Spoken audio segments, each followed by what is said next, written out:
Formação do pensamento em linguagem em Vygotsky. Artigo escrito pelo professor Edgar Dias de Vasconcelos. Grande psicólogo soviético, formidável pensador, por natureza pesquisador, formulador da pedagogia cognitiva construtiva.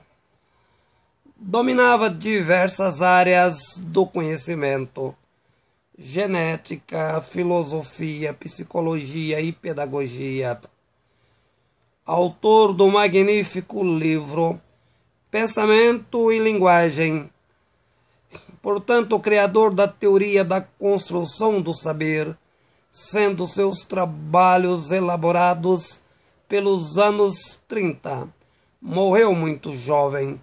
Sua magnífica obra, Pensamento e Linguagem, na qual defende a tese a impossibilidade da construção do pensamento sem o desenvolvimento da linguagem, sendo a última o grande instrumento de solidificação da memória, a construção do saber.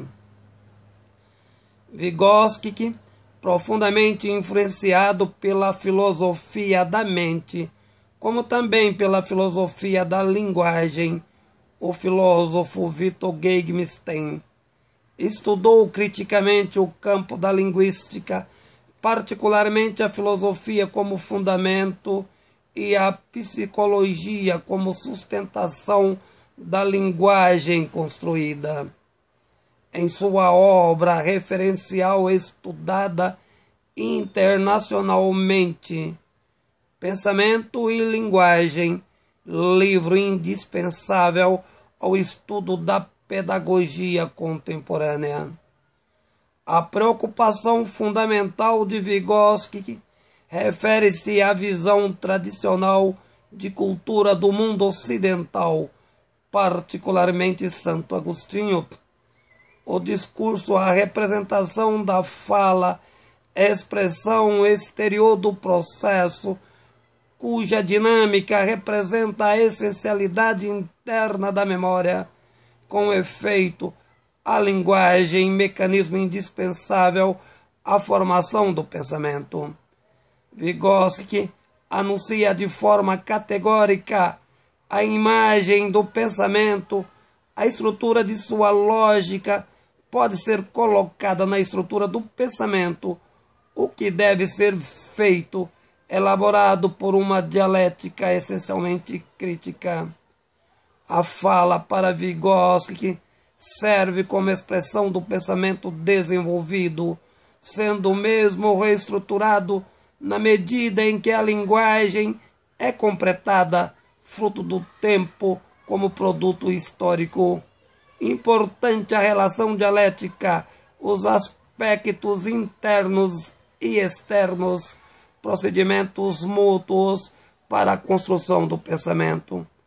Nessa lógica, o indivíduo aparece como sujeito, sendo que para Vygotsky a linguagem está em sintonia com a atividade consciente do pensamento, procedimento cognitivo do saber representado pelo processo de síntese, portanto, da forma exatamente construída, motivo pelo qual o indivíduo aparece como sujeito em tal relação de cognição.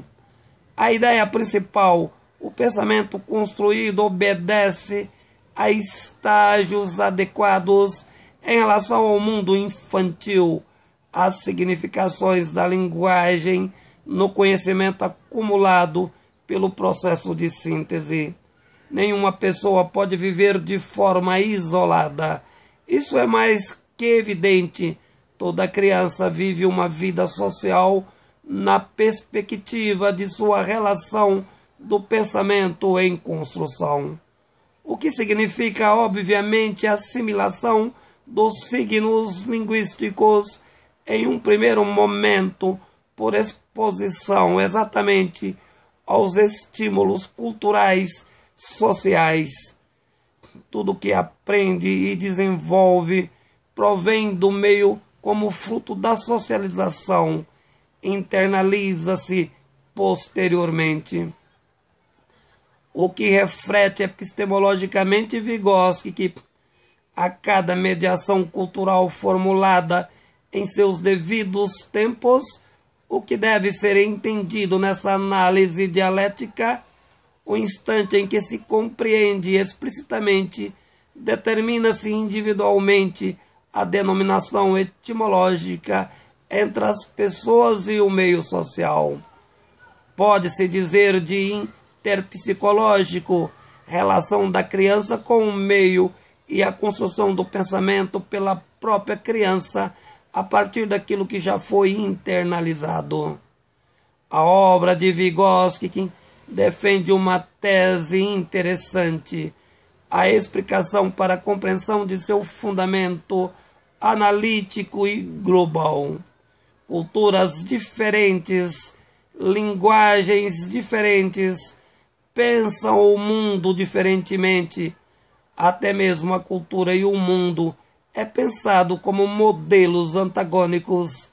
Importante perceber, as pessoas não têm os mesmos paradigmas de referências.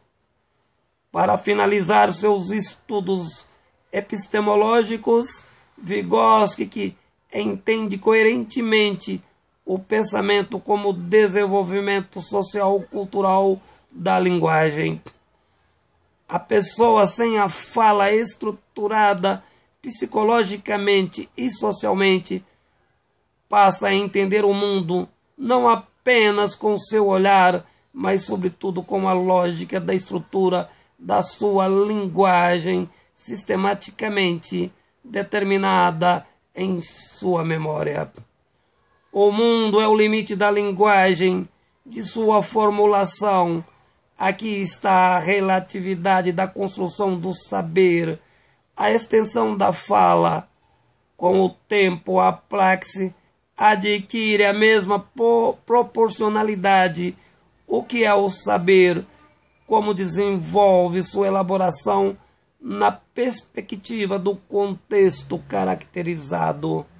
Com efeito, não é apenas a limitação da construção do pensamento explicitado.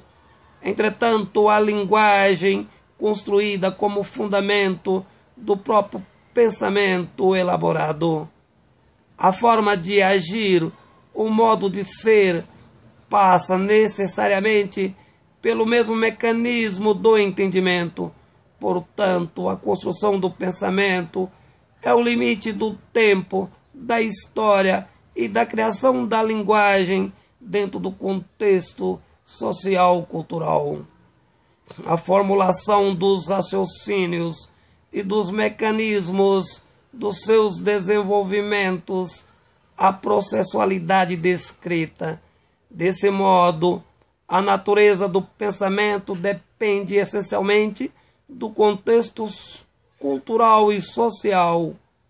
A linguagem, a evolução do tempo histórico e a sua materialização analítica.